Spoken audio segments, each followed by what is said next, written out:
क्या कभी आपने सोचा कि एक सुपरस्टार की लाश 3 दिनों तक घर में पड़ी रहे और दुनिया को खबर तक नहीं?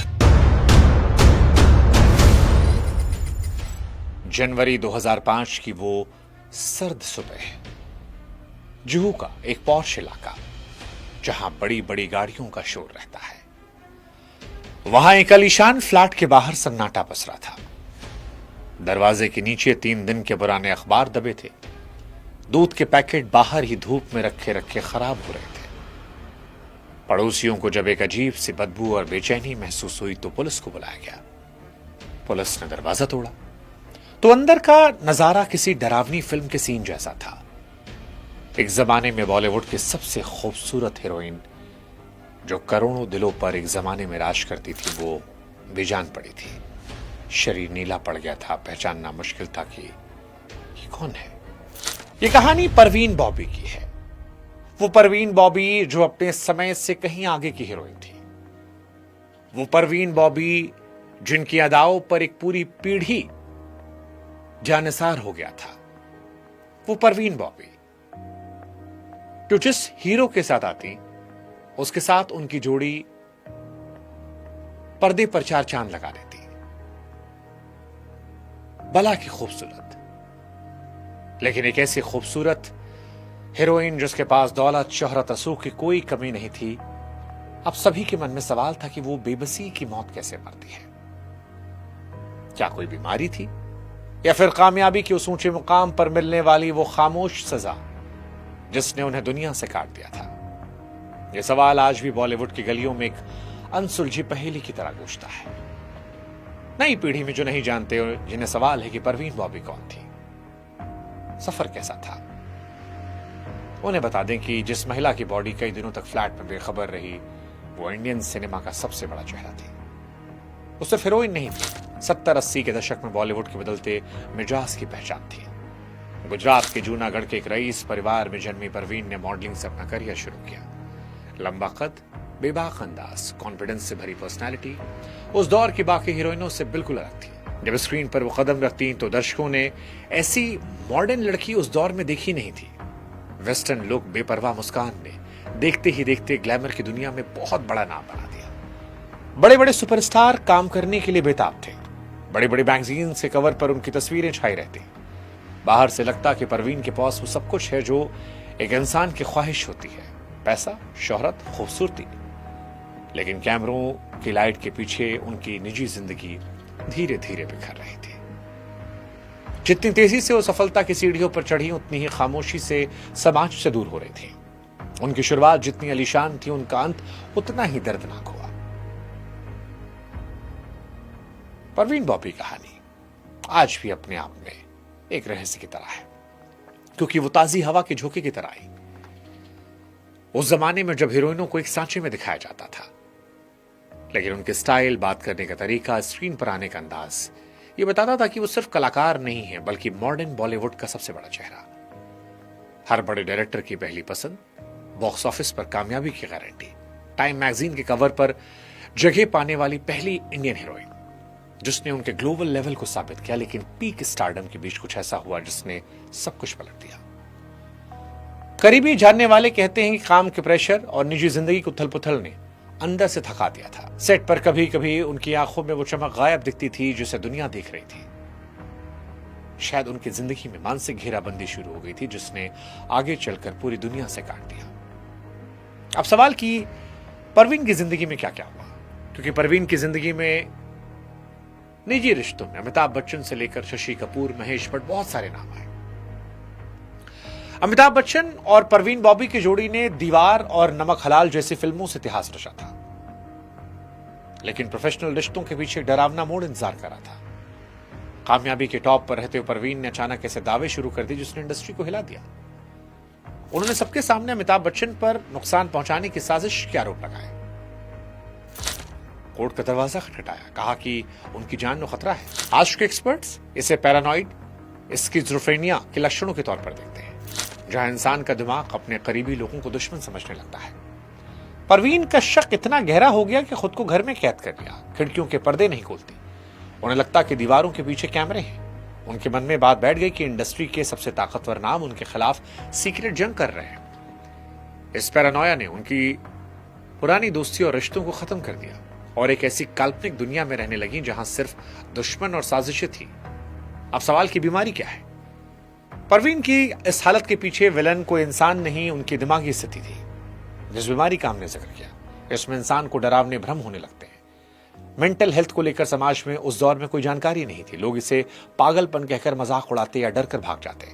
इस जोफ्रेनिया, इस शब्द का मतलब है विभाजित मन, जहां इंसान की सोच हकीकत से पूरी तरह कट जाती है। परवीन को यकीन हो गया था कि उनके घर में जासूसी के सामान लगाए गए हैं, उन पर नजर रखी जा रही है। एक बार सड़क पर हंगामा कर दिया था, कोई हमला करने वाला है। अगर उस समय उन्हें सही डॉक्टरी इलाज या समाज का साथ मिलता तो शायद हालात अलग होते, लेकिन जानकारी की कमी और समाज के डर ने उन्हें दुनिया से अलग थलग कर दिया। अंतिम सालों में बीमारी इतनी बढ़ गई कि अपने आलीशान घर को एक जेल में तब्दील कर दिया, जहां किसी का आना भी वो बर्दाश्त नहीं करती थी। आपने बॉलीवुड की एक फिल्म देखी होगा, वो लम्हे, महेश भट्ट ने बनाई थी। वो परवीन बॉबी और महेश भट्ट के निजी जिंदगी को लेकर थी।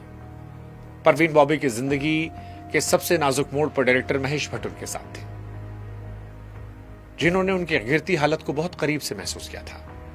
महेश भट्ट ने बाद में कई इंटरव्यूज में जिक्र किया, बताया कैसे एक सफल हंसती खेलती एक्ट्रेस अचानक एक डरी हुई बच्ची बदल जाती। एक बार परवीन को कमरे के कोने में हाथ में चाकू लिए कांपते हुए देखा, जिन्हें लग रहा था कोई मार देगा। यही वो समय था जब महेश भट्ट को लगा कि ये सिर्फ काम का स्ट्रेस नहीं है, एक गहरी मेडिकल कंडीशन है। इस मानसिक दबाव का असर उनके रिश्तों पर भी पड़ने लगा। परवीन का शक जब अपनों पर होने लगा तो महेश भट्ट के लिए उस माहौल में टिके रहना नामुमकिन था।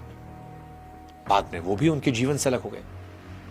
महेश भट्ट की पहली फिल्म भी परवीन बॉबी की जिंदगी से थी, और इस फिल्म के, जिस फिल्म का हमने जिक्र किया, वो लम्हे, उसके ट्रेलर पर महेश भट्ट ने कहा था कि उस औरत की बर्बादी ने मुझे आबाद किया। इसके बाद परवीन का आइसोलेशन और भी गहरा हुआ। वो पूरी तरह अपने ख्यालों की दुनिया में सिमट गई। उनके पास बात करने के लिए कोई हमदर्द नहीं था। पोस्टमार्टम रिपोर्ट जब आई तो दुनिया हैरान थी। 22 जनवरी 2005 को पुलिस फ्लैट में दाखिल हुई। कई तरह की साजिशों की चर्चा थी, लेकिन पोस्टमार्टम रिपोर्ट ने कड़वी और शर्मनाक हकीकत बयां की। परवीन की मौत नेचुरल कारणों से हुई। उनकी शारीरिक हालत खराब थी। बाएं पैर में गैंग्रीन हो चुका था, जो डायबिटीज का इलाज न होने की वजह से बिगड़ा। सबसे ज्यादा परेशानी की बात यह थी कि उनके पेट में खाने का एक दाना नहीं मिला। डॉक्टरों का मानना था कि मरने से कम 36 घंटे पहले से कुछ नहीं खाया, जिसके चलते अंगों ने काम करना बंद कर दिया, जिससे मल्टीपल ऑर्गन फेलियर कहते हैं। अब ये कितनी बड़ी विडंबना है कि जुहू के उस आलिशान फ्लैट की मालकिन, जिसके बैंक खातों में करोड़ों रुपए थे, वो भूख और बेबसी के चलते दम तोड़ रही थी। उनके पास इतनी ताकत नहीं थी कि वो पास पड़ा फोन उठाकर किसी को बुला सके। यह रिपोर्ट बॉलीवुड की उस चमक दमक पर भी एक बदनुमा दाग है, जिसने अपनी एक सितारे को सिसकते हुए छोड़ दिया। परवीन बॉबी का आइसोलेशन फिल्म इंडस्ट्री के उस बेरुखे चेहरे को भी दिखाता है जो केवल सफलता की पूजा करता है। क्योंकि एक समय परवीन बॉबी के नाम पर फिल्में बिकती थीं, लेकिन जब मानसिक स्थिति बिगड़ी, सबने मुंह मोड़ा। जो लोग उनकी पार्टियों की शान हुआ करते थे, परवीन को अनप्रोफेशनल और संगति कहकर किनारे करने लगे। इंडस्ट्री की बेरुखी ऐसी थी कि बीमार होने पर सुध लेना किसी ने जरूरी नहीं समझा। नई फिल्में आई, नए चेहरे आए, परवीन बॉबी का नाम इतिहास के पन्नों में खो गया। उनकी मौत के बाद इंडस्ट्री का दोगलापन भी दिखा, जहां बहुत ही कम लोग उन्हें विदाई देने पहुंचे। उनके साथ के ज्यादातर बड़े सितारे उन्हें विदाई देने नहीं पहुंचे थे। और इस बात का जिक्र भी महेश भट्ट ने अपने वो लम्हे के प्रीमियर पे किया था। मोहित सूरी ने कहा था कि जब वो दुनिया से गई तो कोई उन्हें अलविदा कहने नहीं आया। ये भी दिखाता है कि ग्लैमर की इस दुनिया में इंसान की वैल्यू तब तक है जब तक पर्दे पर मुस्कुरा रहा। परवीन का अंत इतना तनहा था कि उनके अंतिम संस्कार का इंतजाम करने के लिए कुछ दूर के रिश्तेदार को आगे आना पड़ा। अब सवाल, क्या वाकई में वो खतरे में थी या भ्रम था? उनकी मौत के इतने सालों बाद भी बहस जारी है कि उनकी बातों में कितनी हकीकत थी। दरअसल उस दौर में मेंटल हेल्थ की समझ ना होने की वजह से उनके हर दावे को पागलपन कहा गया। लेकिन परवीन बॉबी कहानी हमें उस भयानक सूनेपन की झलक देती है जो किसी इंसान को भीतर से तोड़ सकता है। वो एक ऐसी स्टार थी जिसे दुनिया जानती थी, कम लोग लेकिन महसूस कर पाए। उनके फ्लैट की दीवारों पर लिखे कुछ नोट, डायरियां मिली जो एक ऐसी लड़ाई की गवाही देती हैं जिसे अकेले लड़ रही थी। हकीकत और पैरानोया के बीच की वो पतली रेखा उनके लिए मिट चुकी थी। आखिर में उन्हें वही मानसिक जाल एक ऐसी गुमनामी में ले गया जहां उनकी मौत के 3 दिन बाद तक किसी को भनक नहीं लगी। उनकी कहानी आज भी रहस्य है, क्योंकि हम कभी नहीं जान पाए कि उनके डर की जड़ें कहां तक थी। अब सवाल ही क्या सीख सकते हैं? समय बदला है, बॉलीवुड और ज्यादा मॉडर्न हुआ है, लेकिन परवीन बॉबी की दास्तां आज भी बेचैन करती है। ये कहानी सिखाती है कि शोहरत, पैसा, कामयाबी मन की शांति की जगह नहीं ले सकते। और इसीलिए आज का बड़ा सबक ये, फेम की चमक के पीछे भागते हुए अपनी जड़ों और दिमागी सेहत को नजरअंदाज मत कीजिए, ये बहुत खतरनाक हो सकता है। परवीन बॉबी के बैंक खातों में करोड़ों रुपए थे, लेकिन भूखे पेट मरना पड़ा, क्योंकि पास कोई हमदर्द नहीं था जो हाल पूछ सके। ये ट्रेजेडी याद दिलाती है कि हमें आसपास के लोगों के संवेदनशील होना चाहिए और सफलता से ऊपर इंसानियत को रखना चाहिए। आज परवीन भले हमारे बीच नहीं है, लेकिन अधूरी दास्तां ग्लैमर की दुनिया के पीछे पे उस सन्नाटे को हमेशा दिखाती रहेगी, जिसे अक्सर संगीत के शोर में दबाया जाता है। आपने परवीन बॉबी की कौन सी फिल्म देखी और इस घटना से आप क्या सबक लेते हैं? कमेंट सेक्शन आपका इंतजार कर रहा है। नमस्कार।